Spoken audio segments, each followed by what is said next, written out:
Hey there, this is Greg, episode 17 of Unbreakable Spirits. And this is our sports show. Every weekend we do a sports show. We'll wrap up the week, Philadelphia sports.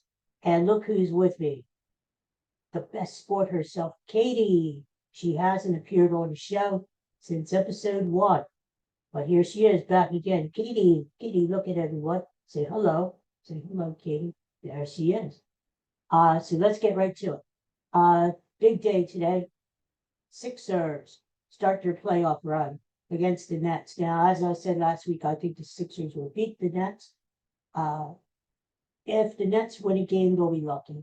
Sixers just have too much for them. And the Sixers may start off a little rusty. They haven't played for a while. So let's see. But I think the Sixers should win this series in 4, maybe 5. And then we'll come the second round, and that's the big round. I mean, that's going to be very fateful for a lot of people. I mean, James Harden, if the Sixers lose, they don't get out in the second round. Will he get a max contract? Will he be extended by the Sixers? Or will he walk? Will he opt out and will go back to Houston? What about Doc Rivers? He has a history of not getting past the second round. What if he doesn't get past the second round? Is he going to come back next year? So it's a big postseason for the Sixers. Could they get to the finals? Sure. But they would have to beat Boston in the second round likely, and they would probably have to play Milwaukee in the Eastern Conference Finals just to get to them. That's a tall task, but whenever you have Joel Embiid on your side, anything can happen. So let's get past the first round first. I think the Sixers will take care of the Nets starting today. I will say something though. Mikal Bridges, I think he's going to have a big playoff series for the Nets. Bridges is still a little pissed that the Sixers going to keep him when they drafted him a few years ago. Bridges is playing great ball up in Brooklyn. He's the man up there now. And so I think he's going to have a big game. He always has a big game, especially when he comes back to Philadelphia. And so he's got family watching him. He wants to prove a point to the Sixers. And I think he's going to have a big game this series, a big series. And a big game to that, too. I wouldn't be surprised if he scores at least 30 points. Now, I have looked at the line. Ben Simmons is not Ben Simmons. Wouldn't we love to see Ben Simmons play in the series? For sure, the Sixers would win. But Ben Simmons is sitting this one out, no surprise. Mikal Bridges, he has secured at least 4 or 5 rebounds the last 3 times, and that's have played the Sixers. The Sixers aren't a very good rebounding team. I expect Bridges to get at least 5 rebounds, which would go over his line, and which is double the money. So there. If you want to play something today, I would say take Mikal Bridges over 4.5 on his rebounds. This is for fun only, and I would say he's going to get that, especially against the Sixers team that does not rebound. And then we have the Phillies. Well, they won last night, but they still look good to me. I mean, they still can't hit in the clutch. The power is down, 13 in the National League in power and home runs. Obviously, they're missing Bryce Harper and Reese Hoskins. Obviously, they're missing Ranger Suarez on the staff. Their bullpen has been disappointing. They still continue to make stupid mistakes on the base pass. Their fundamentals are lacking. The manager continues to make odd decisions during the game and odd lineups too. He's putting out there, such as one of his hotter hitters is Alec Bohm, and he's hitting him down 7th in the line. Bryson Stott has a 14-game hitting streak right out of the gate. He's been impressive. Trey Turner's been good, even though he doesn't have a home run yet. Really, Carl Schwarber is killing them. He's striking out too many times. Nick Castellanos is okay. He's been getting a lot of doubles. He leads the National League in doubles. He's got to prove it this season to convince me. JT Realmuto has been inconsistent. Is a nice way to put it. Brandon Marsh is playing great. He should play every day. Forget about playing Christian Pache and center field. It's fine if he's coming off the bench, but don't play him. I mean, you traded your top position player in Logan O'Hockey to get Brandon Marsh. Play him every day in center field. Let him hit against left-handers, see what you got, right? So actually, this team, yes, they're down in power. They're just a baffling team so far. The big thing is they're not getting the clutch hit. They're getting men on base. But they're not getting the clutch hit when they need the clutch hit. So, will they snap out of it? Sure, it's a long game. They haven't even played the Braves yet, or the Mets. It's a long year. Hopefully Harper will be back before June. And hopefully we'll get Painter back, Suarez back. But I don't know. I mean, I just don't know. I could see why it's so difficult to get back to the World Series 2 years in a row, because I don't know whether the drive's still there or the letdown, or teams are gutting for you, knowing that you're the National League champ. I don't know what it is, but I hear fans complaining on talk radio that the Phillies aren't playing very well, which is true. But look at it this way. The Phillies are not the same team now as they were at the end of last season. They're just not. I mean, they're missing Harper, Hoskins, Suarez. They're missing a lot of players. Painter. And they just look different to me. So let's give them time. Hopefully they don't get buried in the division. Atlanta looks really good again. But hey, the Phillies got hot after June, and they made the playoffs, wild card team. And as they proved last year, all you really need to do is make the playoffs. Once you get in, anything can.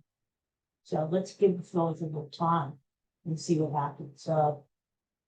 They have a lot of so-called winnable games. I mean, they have 2 more games against Cincinnati, and then they have Colorado next week.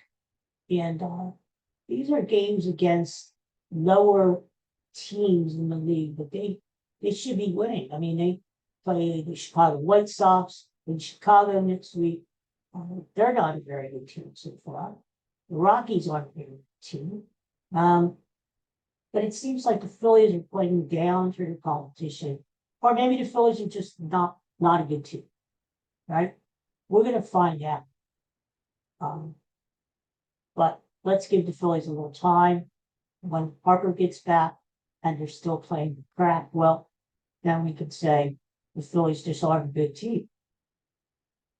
I don't like a lot of the moves that the general manager made during the offseason, especially the move sending Nick Maton and Matt Rearlane to Detroit for Soto, the reliever. So far, Soto has been very inconsistent. He has a hard time throwing strikes. And Rearlane has been playing really well for the Tigers. And Nick Maton hit a walk-off home run yesterday for the Tigers. So they were key parts of the Phillies bench last year. Young players. They always play hard. They seem to have a lot of drive. They just, I don't know, the Phillies bench just isn't as good as it was last year. And I think part of it is they're missing Veerling, who was a nice 4th outfielder, and Maton, who could play all over the field, even the outfield. So we'll see what happens there, but that may have been a bad move by Dombrowski. Soto was an all-star with the Tigers, but was inconsistent. Why would Detroit get rid of Soto if he's an all-star, right? Ask yourself. For two backup players, sometimes the deals that are too good to be true turn out to be too good to be true. So, again, we'll see how this pans out. But right now, it's not a favorable deal for the Phillies. And the final thing we want to talk about is the Eagles. The draft is less than 2 weeks away.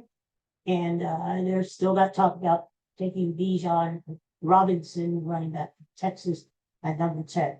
I don't think it's going to happen. Why? Because I don't think the Eagles are going to stay number 10. That's my prediction. I think the Eagles are going to either trade up or more likely trade down. If the Eagles trade up, they're going to have a target. They're going to either go after Will Anderson, the linebacker, or the defensive tackle from Georgia. And in order to do that, because the Eagles don't have that many draft picks this year, they're going to have to likely trade some draft picks for next year to move up. I mean, they have 13 picks next year. And I don't expect Howie Roseman to use all 15. So whether he deals some this year or trades some next year, we'll see what happens. But that's the only way the Eagles will move up. Now, the Eagles could move down because they have no picks in rounds 4, 5, and 6 this year. We know Howie likes to have a lot of picks to work with. And so they could move down from 10, maybe 16 or so, still get a player they're looking for and pick up some extra draft picks for this year or next year. So that wouldn't surprise me. I think they do take a running back in the draft this year. I just don't think it's going to be Robinson. I think it's going to be someone in the later rounds. I think with that pick, the Eagles, their MO, think about it, is either a lineman or it could be a quarterback. They need help in the secondary still. It could be a linebacker, although that's not their MO. Think about it this way. For a team that went to the Super Bowl last year, the Eagles still have a lot of holes. I mean, they're getting old on offensive line. They need help on the defensive line. Even though they re-signed Slay and Bradbury to the secondary, they need help. They need a young corner. They can use a safety. They need a backup tight end who will back up Dallas Carter. They can use another wide receiver. Zach Pascal isn't on the team anymore. And I just think they need another guy who will team with A.J. Brown and Devontae Smith. So for a team that went far last year, the Eagles still have a lot of holes.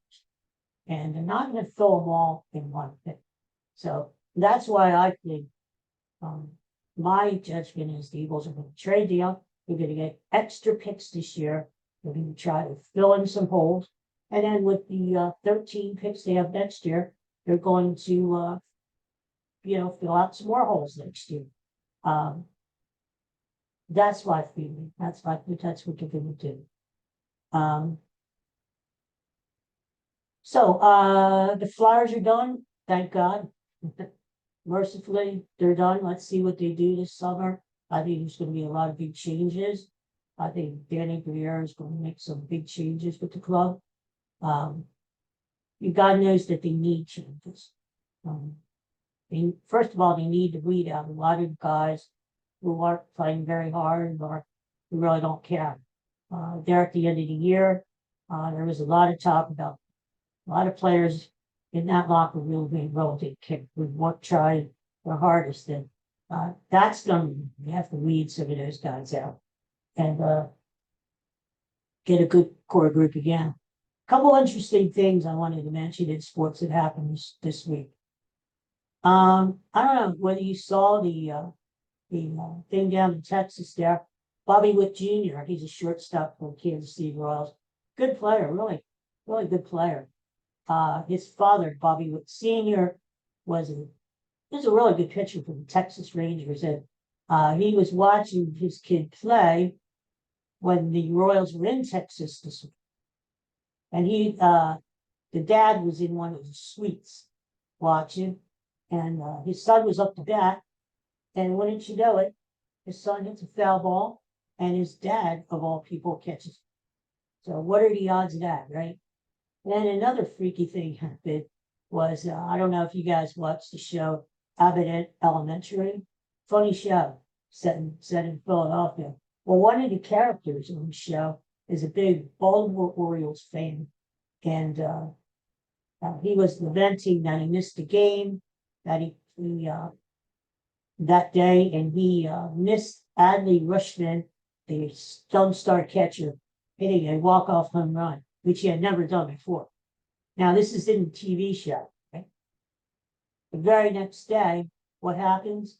Adley Rushman, who never hit a walk-off home run before, hits a walk-off home run. So, freaky things in baseball these days. You know? I love the pitch clock. It makes the game makes the game go faster. I'm loving the pitch clock. And so that's about it on sports. I think somebody wants to eat. Say goodbye, Katie. I'll be filming another episode of Unbreakable Spirits either today or tomorrow. I do have a topic I want to talk about. And we're working on some more special guests to put on the show. I thought the other day when we had Chris Keller on from Orion Communities, it was a great show. And I loved having Chris on. And I hope you watch the tip. You can now find the episodes of this podcast at my website, GregoryJSmithAuthor.com. And I'm slowly bringing over more websites as time goes on. So you'll be able to find them there, as well as copies of my book. And if you did want to book a speaking engagement or a book signing, or if you wanted information about my new book, that should be coming out soon, please stop on by and check out the website. Okay. So we're going to go get something to eat. Now we're going to sit back and we're going to watch game one of the Sixers and the Brooklyn Nets. Go Sixers today. Go Phillies later on. And we'll see you later. Everybody have a good weekend. Say goodbye, Katie. Bye. All right. We'll see you guys later. Thanks for watching.